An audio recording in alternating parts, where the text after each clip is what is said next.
almost as much as an aircraft carrier tried to get past our naval blockade. So వాళ్ళు already కొన్ని బ్లాకేడ్స్ create చేసుకున్నారు. అటువైపు నుంచి Iran ఎటువంటి నౌకల్ని పంపడానికి వీళ్ళని కొన్ని బ్లాకేడ్స్ పెట్టుకున్నారు. బ్లాకేడ్స్ అంటే పూర్తిగా దాన్ని మూసివేయడం. సో ఆ బ్లాకేడ్స్ దానికి సంబంధించిన దగ్గరికి రావడంతోనే and it did not go well for them. So అక్కడికి వచ్చిందట, అందుకే వాళ్ళు నచ్చలేదంట. The US navy guided missile destroyer USS Sprouns intercepted the Tauska in the Gulf of Oman and gave them fair warning to stop. The Iranian crew refused to listen, so our Navy's ship stopped them right in their tracks by blowing a hole in the engineer room.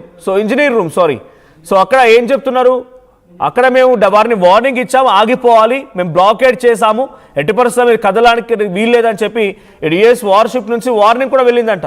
ఎట్టి పరిస్థితుల్లో ఆగకపోయేసరికల్లా engine రూమ్లో అక్కడ చూడండి తను ఏం చెప్తున్నారు, them right in the tracks by blowing A whole. ఒక భారీ బుల్లెట్ అటాక్తో లేకపోతే ఒక ఫైరింగ్తో ఇంజిన్ రూమ్లో ఒక బిగ్గెస్ట్ హోల్ని ఏర్పాటు చేయగలిగాము, హోల్ని పెట్టాము.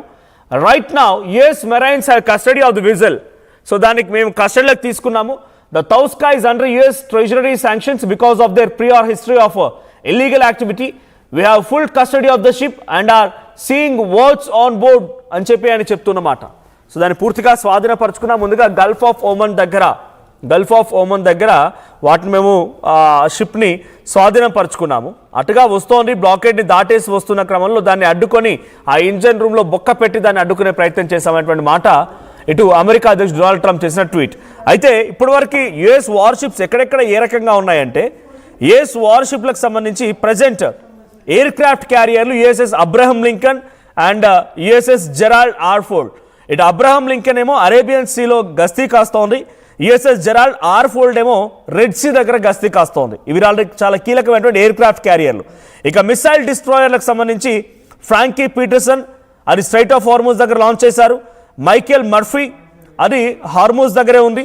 తర్వాత ఇందాక డొనాల్డ్ ట్రంప్ చేసిన ట్వీట్లో USS స్ప్రాన్స్ అనేటువంటి ఈ నౌక, ఇది మిసైల్ డిస్ట్రాయర్, ఇది కూడా ఒక కార్గో షిప్ని స్వాధీనపరుచుకున్నటువంటి ఈ USS స్ప్రాన్స్ ఇది స్ట్రైట్ ఆఫ్ హార్మూజ్ దగ్గర గల్ఫ్ ఆఫ్ ఓమన్కి సమీపంగా బ్లాకేడ్లో విధులు నిర్వర్తిస్తోంది.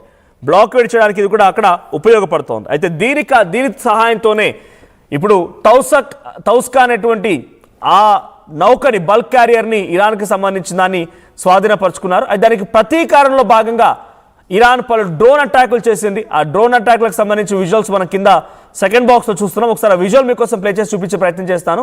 సో దాంట్లో ఇరానియన్ డ్రోన్ అటాక్తో యుఎస్ వార్షిప్ కొంత పాక్షికంగా దెబ్బతిన్నట్టు తెలుస్తుంది. ఏంటంటే USS ఫ్రాన్స్ అనేటువంటి ఈ నౌక డైరెక్ట్గా ఆ స్వాధీనపరుచుకునేటువంటి ఆపరేషన్లో ఉంది కాబట్టి దానిపైన ఇరాన్ డ్రోన్ల వర్షం కురిపించింది. ఒకసారి ఆ విజువల్ చూద్దాం.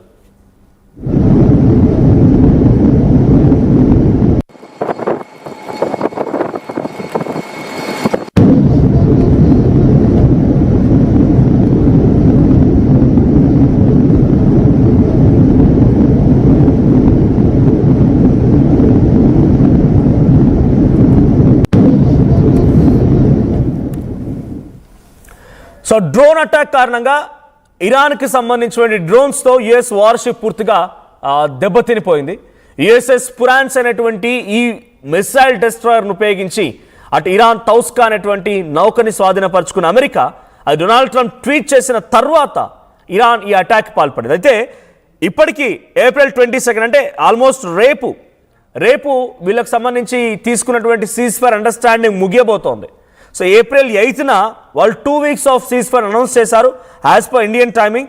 సో రేపు నైట్ కల్లా ఈ అండర్స్టాండింగ్ ముగియబోతోంది. April 22 అంటే almost April 21 in the mid knight of 12 o'clock ఈ సీజ్ఫైర్ అండర్స్టాండింగ్ ముగియబోతోంది.